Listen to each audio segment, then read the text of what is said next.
साथियों, मैं पूजा गुलाटी भारतीय समन्वय संगठन लक्ष्य से। आज जो वर्तमान परिस्थितियां चल रही हैं उनको देखकर हमारे संगठन ने मुझे विशेष तौर पर लाइव प्रोग्राम के लिए भेजा है। अतः आप सभी लोगों से अनुरोध है कि जल्दी से जल्दी हमारे इस लाइव प्रोग्राम से जुड़ें और अधिक से अधिक ग्रुप में शेयर करें।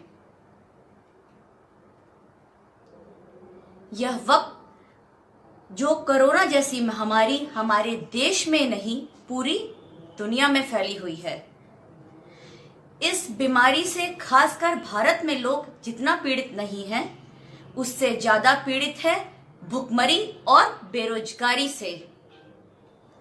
इन्हीं सब चीजों को देखते हुए, इन्हीं सब मार्मिक घटनाओं को देखते हुए हमारे संगठन ने सोचा कि हम क्यों ना लाइव जाएं, क्यों ना अपनी बात आप लोगों के सामने रखें, क्यों ना अपने विचार आपके सामने रखें, आपके विचार क्यों ना जानने की कोशिश करें। इसीलिए प्लीज आप लोग जल्दी जल्दी हमारे लाइव प्रोग्राम से जुड़िए और अपने अधिक से अधिक ग्रुप में इसको शेयर करिए। गरीबों की लाचारी तो देखी है लेकिन दुर्गति नहीं। ध्यान से सुनिएगा, गरीबों की लाचारी तो देखी है लेकिन दुर्गति नहीं। जब सरकार गरीबों की दुर्गति के लिए जिम्मेदार हो और विपक्ष गूंगा बहरा हो जाए, तो हम आप जैसी आम जनता को ही प्रतिपक्ष का रोल अदा करना होगा। विपक्ष गूंगा और बहरा, सरकार हम जैसी आम जनता की नहीं सुनती, तो उन तक हमारी आवाज कौन पहुंचाएगा। इसके लिए हमारा संगठन आगे आया है। सरकार, डेमोक्रेसी, प्रजातंत्र अच्छे लगते हैं ये शब्द सुनने में। क्या वाकई ये सरकार हम आम जनता, गरीब मजदूर, पीड़ित गरीबों के लिए वाकई काम कर रही है? मैं ये नहीं कहती कि काम नहीं कर रही। क्या वो सच्चे दिल से उस भावना से काम कर रही है? अगर सरकार काम कर रही होती तो जो सड़कों पे मजदूर मर रहे हैं, क्या वो मर रहे होते? शायद नहीं। विपक्ष की ही मूक बधिरता का परिणाम है ये गरीबों की दुर्गति। कहां गए विपक्ष के वो नेता? कहां गए वो लंबी लंबी बातें करने वाले? कहां गए वो लंबी लंबी डींगे हाँकने वाले नेता? क्यों चुप हैं आज मजदूरों के मरने पर? क्यों चुप है गरीबों की लाचारी पर? हमारा संगठन आपसे पूछता है, संविधान नाम की भी कोई चीज इस देश में रह गई है? शायद नहीं, शायद नहीं। हमारे देश की हालत तो ऐसी हो गई है जैसे एक राजा है और बाकी उसके सुनने वाले। सुनने का मन हो, मानने का मन हो तो सुनो, नहीं तो तब भी सुनना है। मजबूरी है। क्यों मजबूरी है? क्योंकि कहीं भी किसी तरीके की सुनवाई नहीं है। लॉकडाउन किया गया। मैं ये नहीं कहती कि लॉकडाउन प्लानिंग के साथ, पूरी तरीके से प्लानिंग के साथ किया गया। प्लानिंग थी लेकिन आधी अधूरी प्लानिंग, पूरी प्लानिंग नहीं थी। माननीय प्रधानमंत्री जी 8 बजे राष्ट्रीय चैनल पर आते हैं और संबोधित करते हैं देश की जनता को कि आज रात 12 बजे से जो जहां है वो वही रहे। माननीय साहब, आपने ये सोचा जो प्रवासी मजदूर एक स्टेट से दूसरे स्टेट कमाने गए, सिर्फ 2 वक्त की रोटी, वो 2 वक्त की रोटी जिससे वो अपना, अपने बच्चों का, अपने बूढ़े माँ बाप का पेट भर सके, कमा सके, कुछ कमा सके, जो वो कुछ खाएं और जो बचे वो अपने गांव में अपने बूढ़े माँ बाप, अपने भाई बहनों के भेज सकें। क्या आपने सोचा? सवाल पूछती हूं मैं आपसे, आपने सोचा कि वो गरीब मजदूर कहां जाएंगे? आपने लॉकडाउन कर दिया, फैक्ट्रीज बंद, कारखाने बंद, लॉकडाउन में सब कुछ बंद। क्या उन फैक्ट्री मालिकों का ये विश्वास, ये जरूरत नहीं होनी चाहिए थी कि वो वर्कर्स जो उनके यहाँ काम करते हैं, जो उनको भारी भारी आमदनी कराते हैं, इस लॉकडाउन में वो उनका ख्याल रखें, उनको मात्र 2 वक्त की रोटी दें, सर पे छत दें, लेकिन नहीं दी गई। मैं पूरी तरीके से ये भी नहीं कहती कि ये उनकी कमी थी। सरकार फैक्ट्री और कारखानों से टैक्स लेती है, ये सरकार की भी जिम्मेदारी थी और उन फैक्ट्री मालिकों की भी जिम्मेदारी थी, लेकिन किसी ने भी नैतिकता के आधार पे नहीं किया। निकाल दिया उनको, बेघर कर दिया, निकाल दिया, मजबूर कर दिया। चल पड़े बेचारे वो पैदल, चल पड़े पैदल मौत की राह पर, अपने गांव जाने के लिए, अपने राज्य जाने के लिए। मैं पूछती हूं सरकार से, उन फैक्ट्री मालिकों से, क्या ये मजदूर फायदा पहुंचाने की मशीन है? क्या ये मजदूर फायदा पहुंचाने की मशीन है? जब तक फायदा हो आपने इस्तेमाल किया, फायदा नुकसान में बदलने लगा तो आपने उनको निकाल बाहर किया। वाह, कोई हक नहीं उनका, कोई अधिकार नहीं उनका। हक नहीं सिर्फ 2 वक्त की रोटी पर, सिर्फ और सिर्फ 2 वक्त के खाना, और कुछ नहीं चाहिए उन्हें। होश आया सरकार को, कब आया? 1.5 महीने बाद, जब मजदूरों में अविश्वास आ गया कि उन्हें अब खाना नहीं मिलना, उन्हें उनके दैनिक जरूरतों के लिए पैसे नहीं मिलने, तनख्वाह तो मिलना बहुत बहुत दूर की बात है।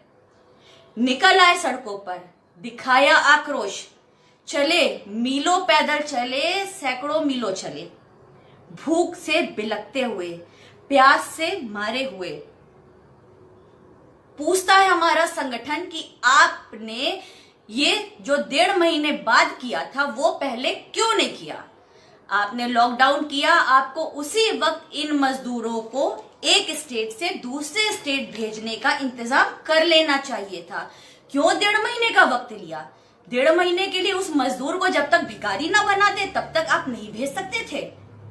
इतना बड़ा ट्रांसपोर्टेशन है हमारा रेलवे का, बहुत बड़ा है।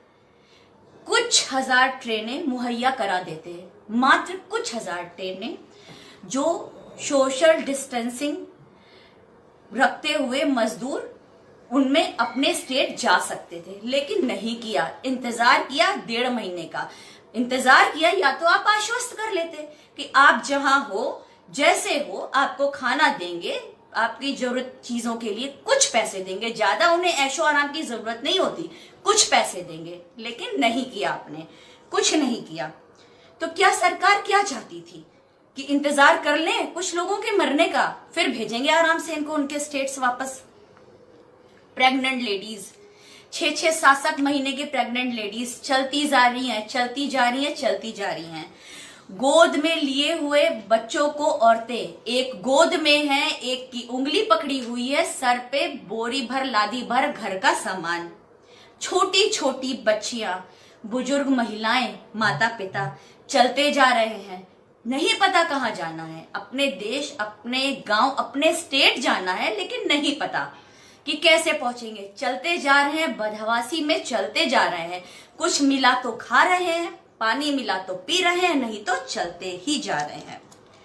यहां तक कि वो औरतें जो बच्चों को दूध पिलाती हैं, सूखे चावल मिलते हैं, दाल तक नहीं मिलती। बेचारगी देखिए उन औरतों की कि वो सूखे चावल खाकर उनका दूध नहीं होता, उनके नवजात शिशु दूध से भिलकते हैं। कैसे भूख मिटाएं उनकी? ये कैसी लाचारी है, कैसी लाचारी है ये वो भारत है, ये वो भारत है जो सुपर पावर होने का दम भरता है, ये वो राज्य है हमारा, ये वो राष्ट्र है हमारा। सड़क चलते हुए मजदूरों की मौत, बगल में बैठे हुए बिलखते रोते हुए उनके छोटे छोटे बच्चे। कौन जिम्मेदारी लेगा इनकी? राज्य सरकार लेगी या केंद्र सरकार लेगी? कौन सी सरकार जिम्मेदारी ले रही है? अभी की घटना आपको बताऊं, एक दंपति दिल्ली से ग्वालियर तक पैदल आए, पैदल चलते हुए ग्वालियर हाईवे पे पहुंच के कार वालों ने उनको कुचल दिया। औरत बिलख बिलख के रो रही है, मदद करने वाला कोई नहीं। साइकिल पर एक परिवार आगे 2 बच्चे बैठे हुए, पीछे औरत बैठी हुई, चले जा रहे हैं अपने गांव की तरफ। धक्का मारा, गिर गए, माँ बाप मर गए, बगल में बच्चे रो रहे हैं, रोते जा रहे हैं बच्चे। कोई नहीं है उन्हें देखने वाला, कोई मदद करने वाला नहीं है। लॉकडाउन चल रहा है, करते हैं मदद पुलिस वाले, ये नहीं कहता हमारा संगठन, करते हैं, लेकिन कैसी कैसी मदद। इन लोगों की जो मौतें हो रही हैं, दर्दनाक मौतें हो रही हैं, कौन लेगा इसकी जिम्मेदारी? आप लेंगे या कोई और आएगा लेने के लिए? ये सब आपको लॉकडाउन करने से पहले ही सोच लेना चाहिए था। अब हम बात करते हैं बिहार के माननीय मुख्यमंत्री नीतीश कुमार जी की। जब दूसरे स्टेट से उनके स्टेट में मजदूर आने लगे तो उन्होंने बोला कि हम अपने स्टेट्स के मजदूर नहीं ले सकते क्योंकि ये हमसे संभाले नहीं जाएंगे। वाह हुजूर, आपसे संभाले नहीं जाएंगे। जब ये वोट देने अपने पैसे खर्च करके, ध्यान दीजिएगा, अपने पैसे टिकट पे लगाकर आपको वोट देने आपके स्टेट में आते हैं, आपको जिताते हैं, आपको मुख्यमंत्री पद दिलवाते हैं, तो आपसे ये भीड़ संभाली जाती है। आज की डेट में जब इस भीड़ को आपकी जरूरत है, जिन्होंने आपको एक उम्मीद के साथ चुना, तब आपसे ये संभाले नहीं संभलते। जब इन पे थोड़ा दबाव पड़ा, तेजस्वी यादव जी ने कहा कि मैं 50 ट्रेनों का खर्चा उठाने के लिए तैयार हूं, तो जब इन पे थोड़ा दबाव पड़ा तो इन्होंने कहा कि चलो मैं किराया दे देता हूं और आप आ जाओ, मैं क्वारंटाइन भी कर दूंगा और सबको 500 रुपए भी दे दूंगा, सबको 500 रुपए भी दे दूंगा। अरे हुजूर, अरे साहब, ये सुनिए, ये मजदूर हैं, ये मजदूर है, इज्जत की खाते हैं, लूट कर नहीं खाते। कहां गई आपकी मानवता? ये वही वोट बैंक है ना जिनके आप वोट लेने के लिए पैर पकड़ते हैं, आप इनको अपना माई बाप कहते हैं, आप इनके पैरों में गिरते हैं। क्यों मजाक उड़ा रहे हैं आप इनका? क्यों नहीं देते जो ये चाहते हैं? बहुत महंगा पड़ेगा, बहुत महंगा पड़ेगा, इनकी अनदेखी करना बहुत ही महंगा पड़ेगा। मैं सावधान करती हूं, हमारा संगठन आपको ये सावधान करता है, चाहे वो केंद्र सरकार हो, चाहे वो राज्य सरकार हो। दायित्व निभाइए, जिम्मेदारी समझिए। ये जनता है, जनता वो ताकत है कि जब वो करवट लेगी, जिस करवट वो बदलेगी, सब परिवर्तित कर देगी, सब कुछ चेंज हो जाएगा, सब परिवर्तित हो जाएगा। इतिहास गवाह है इस बात का कि कैसे कैसे सत्ता में परिवर्तन आया है, सिर्फ और सिर्फ इसी गरीब मजदूर जनता की वजह से। नीतीश कुमार जी, जनता, जो ये गरीब लोग हैं, ये मजबूर हैं, कोई भिखारी नहीं है।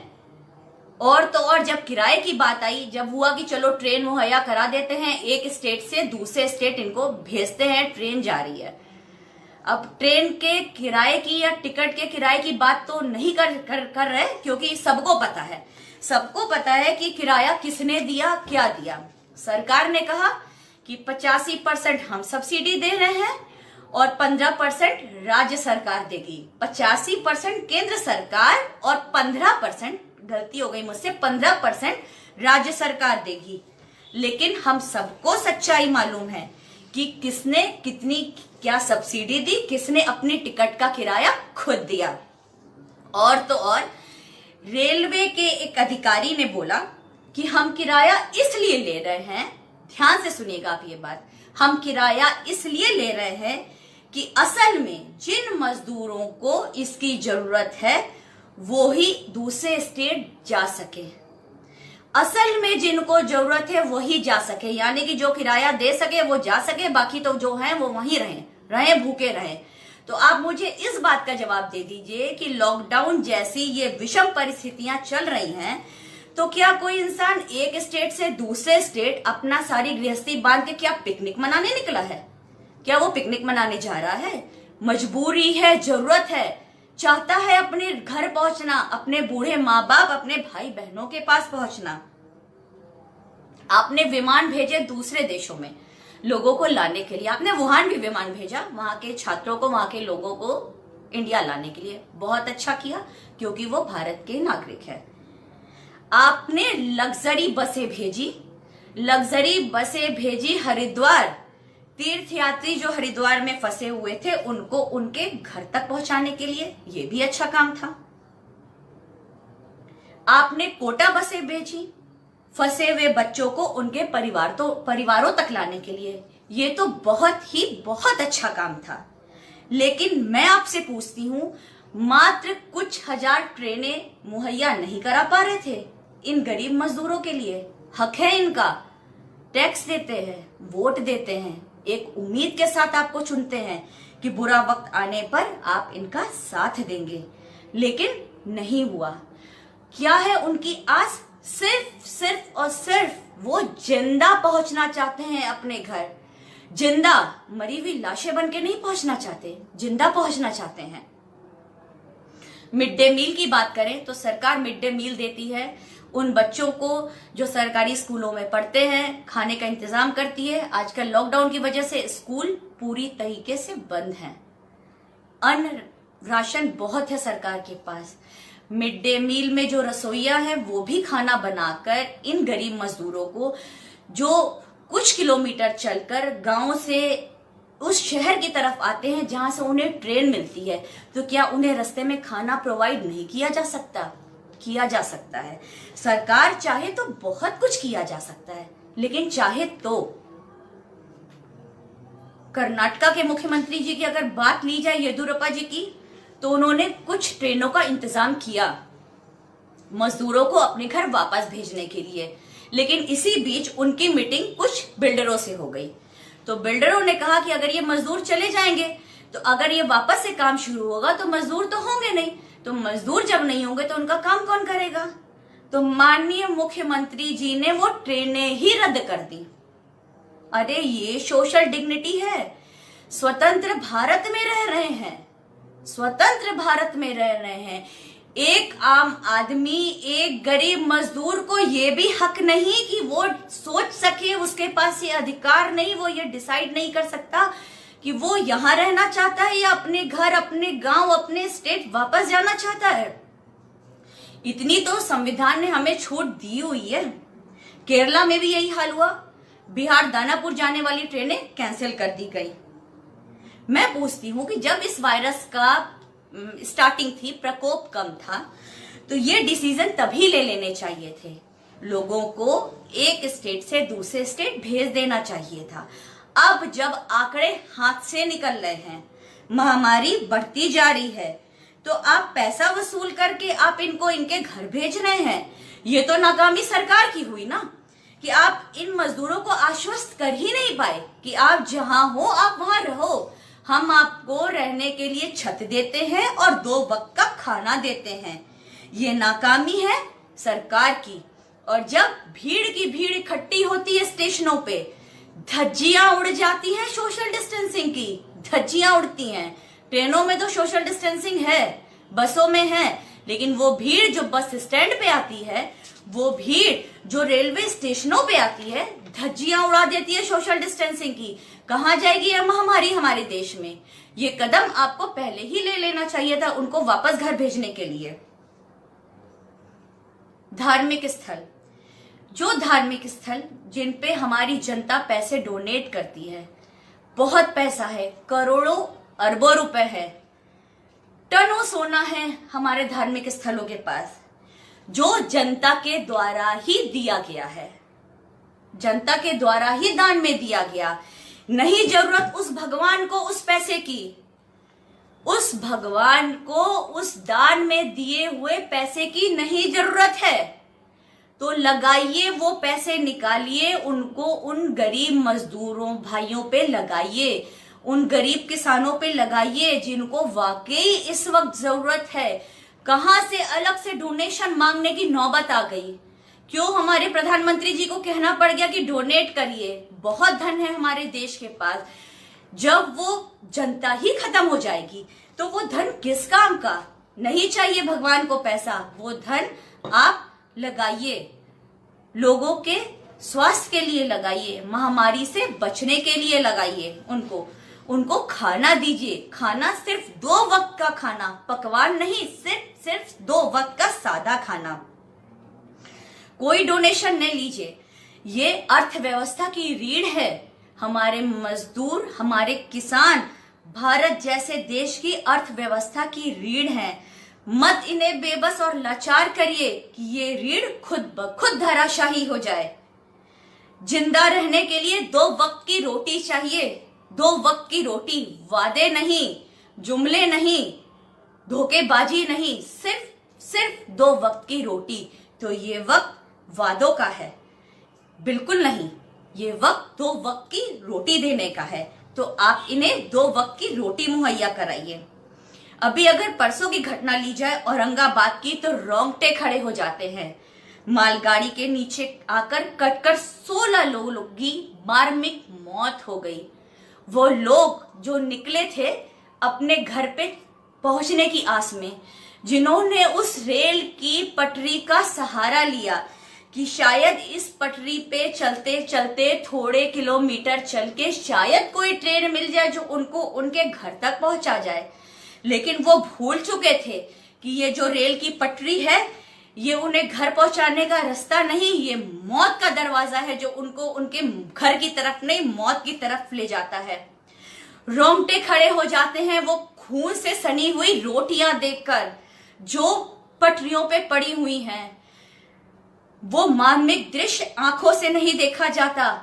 पूछता है हमारा संगठन मुख्यमंत्री, माननीय मुख्यमंत्री महाराष्ट्र से, उद्धव ठाकरे जी से, कि आपने पहले दिन से रट लगाई हुई है, ट्रेन का इंतजाम करो करो करो, इनको वापस जाना है, इनको वापस भेजना है। तो आपके पास इतने संसाधन नहीं कि आप थोड़े दिन, कुछ महीने उन्हें रख सकें, उन्हें खाना दे सकें? क्यों आपको इनको भेजना था? आप इनको आश्वस्त करते। अगर ये आपके महाराष्ट्र की अर्थव्यवस्था उसको गति देते हैं तो आप उन्हें रख सकते थे वहां पर, लेकिन नहीं, वो मजबूर हो गए। एक खौफ, एक जो सोच होती है ना मजदूर के अंदर, एक खौफ बैठ चुका है उनके अंदर कि उनको मरना ही है, भूख से उनको मरना ही है। तो क्यों ना ये मौत अपने गांव पहुंच के आ जाए या रास्ते में ही आ जाए। क्यों वो रुके उन्हें वहां? क्यों नहीं उन्होंने रोका? रोकना चाहिए था। मैं केंद्र सरकार से पूछती हूं कि क्या 2 शब्द अफसोस के काफी हैं इस मार्मिक घटना के लिए? क्या आपके 2 शब्द जो मरे हैं, जो किसी के भाई हैं, किसी के बाप है, किसी की माँ है, बेटियां हैं, बच्चे हैं, क्या ये 2 शब्द काफी हैं उनके लिए? नहीं काफी है। आप सोच के देखिए कि अगर आपके घर का, आपके परिवार के किसी आदमी के साथ ये घटना होती, आपके परिवार या किसी घर के व्यक्ति के साथ ये घटना होती, तो एक निवाला गले से नीचे नहीं उतरता हमारे, एक निवाला नहीं उतरता हमारे गले से नीचे। लेकिन ठीक है, मर गए, नहीं पहुंच पाए, मर गए, क्या कर सकते हैं? अफसोस कर दिया, बहुत है, दुखी हैं, लेकिन क्या सिर्फ और सिर्फ ये दुख दिखाना हो जाएगा? बहुत कुछ कर सकते हैं आप। इतनी मिलिट्री फोर्सेस हैं, पुलिस वाले हैं, इतना राशन, इतना सब कुछ भरा पड़ा है हमारे देश में, बहुत कुछ आप कर सकते हैं, कर रहे हैं आप, लेकिन उस तरीके से करिए कि नीचे तबके, निम्न स्तर तक ये चीजें पहुंच सकें। विपक्ष की तो बात करना ही बेकार है इसमें। विपक्ष को तो होश तब आती है जब उन्हें लगता है कि उनके बचे कुचे वोट बैंक, ध्यान दीजिएगा मेरे शब्दों पर, बचे कुचे वोट बैंक उनके हाथ से सरक रहे हैं, तो उनको होश तब आती है। अरे कहां गए वो नेता जो बड़ी बड़ी बयानेबाजी करते थे? कहां गए? वोट बैंक पर आई तो आप किराए की बात करते हो। क्यों मूक बधिर बने हुए हो? क्यों गूंगे बने बैठे हो? क्यों बहरे बने बैठे हो? बोलते क्यों नहीं? पूछते क्यों नहीं सवाल? क्यों डरे हुए हो आप? छोड़ दीजिए ये गंदी राजनीति, छोड़ दीजिए ये भारतवासियों को हिंदू मुसलमान में बांटना, छोड़ दीजिए सब कुछ। ये एकजुट होकर इस महामारी से लड़ने का वक्त है। गरीब मजदूरों को मौत के मुंह में जाने से बचाने का वक्त है। छोड़ दीजिए ये गंदी राजनीति, जात पात की राजनीति, ये धोखे की राजनीति। साथ आइए, मिलकर साथ आइए। मैं जनता से भी अपील करती हूं कि आप लोग भी ध्यान दीजिए कि आपके आसपास जो आपके घर में काम करते हैं वो नहीं आ रहे आजकल। जो आपके आसपास गरीब मजदूर है वो कहीं भूखा तो नहीं सो रहा, सिर्फ पानी पी के तो सो रहा। उनके छोटे छोटे बच्चे क्या खाना खाए हैं, ये हमारी आम जनता की भी जिम्मेदारी है। केंद्र सरकार की है, राज्य सरकार की है और हमारी भी जिम्मेदारी है। इस जिम्मेदारी से हम पीछे नहीं हट सकते। औरंगाबाद की इस घटना ने झकझोर दिया है पूरे देश को, पूरी दुनिया को, हर उस व्यक्ति को जो संवेदनशील है, जिसमें संवेदना ही नहीं तो उसको तो फर्क ही नहीं पड़ता कौन जी रहा है कौन नहीं जी रहा। लेकिन जो संवेदनशील है उसका ये दृश्य देख के आंखों में आंसू जरूर आए होंगे। मैं दरख्वास्त करती हूं पत्रकारों से, अच्छे से अपना रोल अदा करें, पत्रकारिता निष्पक्ष होके करें, पहुंचाएं सरकारों तक, राज्य सरकार और केंद्र सरकार तक मजदूरों की तकलीफें पहुंचाएं। किस तरीके से वो दर्द तकलीफ झेल रहे हैं, किस तरीके से उन्हें खाने को नहीं मिल रहा है, ये आपकी भी जिम्मेदारी बनती है। नेशनल चैनल पर सही सही जानकारी दें। मजदूरों के साथ हो रहा यह अमानवीय व्यवहार सरकार की घोर नाकामी है। क्या हम ये उस देश के नागरिक हैं जहां सबके साथ बराबर का व्यवहार होता है? शायद नहीं, दोहरा व्यवहार होता है। हम सबके साथ दोहरा व्यवहार होता है। हर तरीके का पूंजीपतियों को लोन दिया जाता है, पैसे दिए जाते हैं, टैक्स भरे हम आम जनता गरीब पेट काट के टैक्स भरे। लोन किनको मिलता है? अमीर लोगों को, पूंजीपतियों को। मजा लेते हैं, कर्जे में डूबने वाले होते हैं, विदेश भाग जाते हैं। किनका पैसा?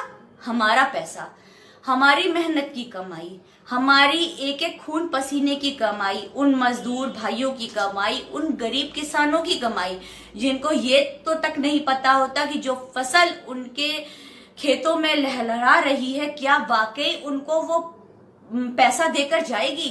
बारिश हो गई, ओले गिर गए, फसल तबाह, नुकसान, माथा पीटने के अलावा वो कुछ नहीं कर सकते। ये उन लोगों का पैसा है, पैसा हमारा, मजे उनके। माफ कर दिया जाता है करोड़ों का लोन उन पर। तो आप ही बताइए, आप ही सोच के बताइए कि क्या यह सरकार वाकई हमारी है कि पूंजीपतियों की सरकार है? मुझे तो लगता है ये पूंजीपतियों की ही सरकार है। आम जनता और मजदूरों के साथ पक्षपातपूर्ण रवैया अपनाया जा रहा है। भरे पड़े हैं अनाज हमारे गोदामों में, भरे पड़े हैं, सड़ जाते हैं। उन गोदामों के दरवाजे खोल दीजिए उन गरीब मजदूरों के लिए, उन जनता के लिए। जब यही मर जाएंगे, हम ही मर जाएंगे, तो किसके लिए वो अनाज भरे होंगे, किसके लिए गोदाम भरे रहेंगे? मैं ये नहीं कहती कि सरकार नहीं दे रही, सरकार दे रही है। अगर सरकार 10 किलो अनाज देती है तो वो एक गरीब तक उसके गांव पहुंचते पहुंचते 5 किलो हो जाता है। सिलेंडर के पैसे दे रही है, उनके खातों में धन आ रहा है, लेकिन सरकार से ये दरख्वास्त है कि वो देखे कि बीच में कालाबाजारी कहाँ हो रही है। सरकार के द्वारा दी हुई चीजें बीच से होते हुए लोगों के बीच से आते आते उस गरीब मजदूर तक पहुंचते पहुंचते कहाँ चली जा रही है? रोकिए इस कालाबाजारी को, खत्म हो जाइए भारत देश, उससे पहले संभल जाइए आप। मैं सरकार से अनुरोध करती हूं कि अगले बजट में शिक्षा और मेडिसिन के लिए ज्यादा से ज्यादा पैसे दिए जाए। अच्छे से अच्छी लैब हो हमारे पास, अच्छे से अच्छे वैज्ञानिक हो। मैं उन वैज्ञानिकों से अपील करती हूं कि आप कोशिश कर रहे हैं और कोशिश करिए। भारत से पलायन करके दूसरे देशों में जाने से कुछ नहीं मिलेगा। आप अपने देश में रहिए, अपने देशवासी गरीब मजदूरों, अपने गांव से जुड़े हुए भाई बहनों के लिए कुछ करके दिखाइए। मैं अपील करती हूं हर उस शख्स से, हर सरकार से, चाहे वो केंद्र की हो राज्य की हो, कि आप कृपया करके उन गरीब मजदूरों, उन किसानों की देखभाल करिए, उनके लिए खाने का इंतजाम करिए। अंत में हमारा संगठन डॉक्टर्स, पैरामेडिकल स्टाफ, पुलिस वालों और सफाई कर्मियों का तहे दिल से शुक्रिया अदा करता है। तहे दिल से हम आभारी हैं उन लोगों से जो सीमित संसाधन होते हुए भी दिन रात अनवरत निरंतर दिन रात अनवरत निरंतर सेवा कर रहे हैं इस महामारी से लोगों को बचाने के लिए। इन्हीं शब्दों के साथ जय हिंद, जय भारत।